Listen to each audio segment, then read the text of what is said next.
wala naman nangyaring kakaiba sa atin nitong nakaraan. Ang ibig ko bang sabihin yung tipong naninibago ka sa akin o ang weird ko. Katulad ng may ginawa akong hindi maganda sa pagtulong nating dalawa o may ginawa ako sa iyong kalokohan. Ano naman ang plano mo? Noong una sabi mo, huwag ako tumabi sa isang kama.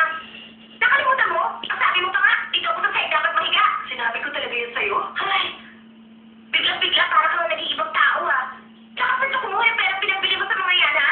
Kay President Kim, di ba? Umami ka. Nilain mo pa nga ako nung na-delay ako sa renta kahit pinakikiyusapan na kita. Nilain kita kamo? Ang sabi mo, magdala ako yung hindi nagbabayad ng upa. Ang lakas-lakas ng boses mo, sabi mo pa galit ka sa mga eskatador. Ay, kakainis! Sira ulo talaga. Teka, Anya, hindi ko naman talaga gusto sabihin yan eh. Maniwala ka! Ewan ko sa'yo, matutulog na ako sa aga pa ako bukas. Galitin mo na yung alarm. Okay, sinabi mo eh. Ako bahala. Gigisingin kita bukas.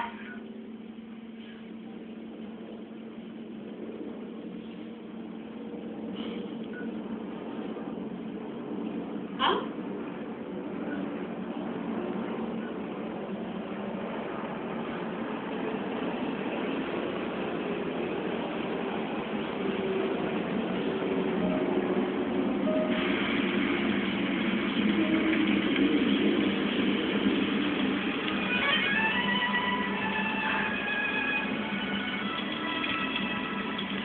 Ito yung ipinutago dito.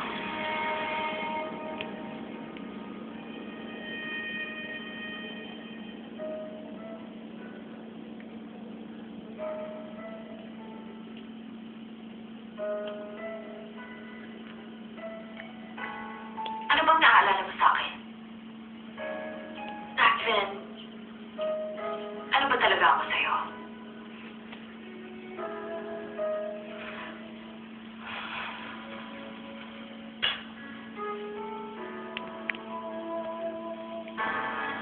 Here I am.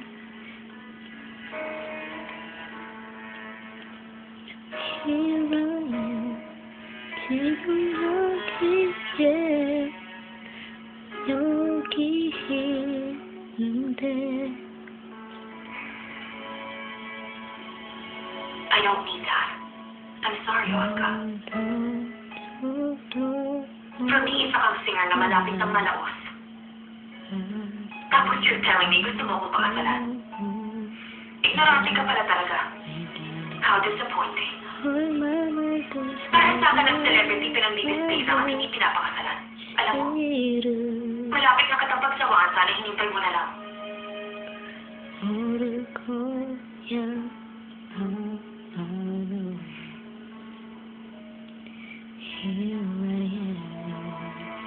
Alam kong hindi magiging maayos ang breakup natin. Pero alam ko wala na tayo feeling sa isa't isa. Oscar, we weren't in love. Yan naman ang totoo, hindi ba? Sino yung babae kanina? Yung kasama ni Owen na mukhang magpaslupa. Ingatan mo yung salita mo. Mabuting tao siya. At ang totoo niya, siya ang girlfriend ko ngayon. That's a lie. Alam ko ang mga tipo mo. Hindi ako katulad mo.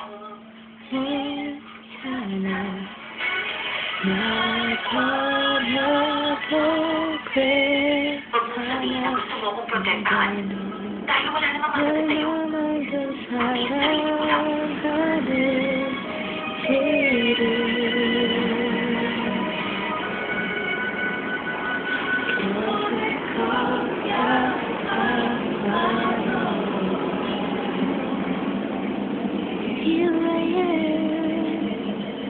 Long time no see.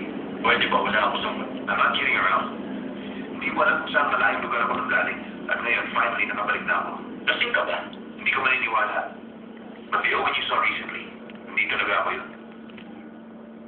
Alam ko na. Nakadrugs ka. And if you noticed, itong mga nakarang araw, palagi akong dikit-dikit sa'yo. Pero hindi ko intensyon yun, kaya kalimutan mo na lahat ng yun. Wala akong panahon makipaglokohan. Kung bored ka lang, umalis ka na. So, kumusta na yung nag-leak sa kanta? Naglang mo na. Paano mo gagawin niya sa internet? Kapag lumaki ito ng gusto, ano mangyayari? Tatawagin akong mangungopya.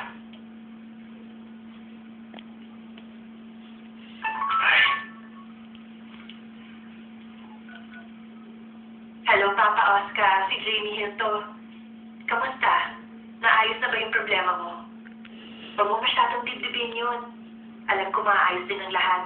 Paano sinakuha ang number ko? Sino ba yan? Wala ka na ron. Ayos lang ako. Naniniwala akong maayos dito. Salamat sa concern. Wait.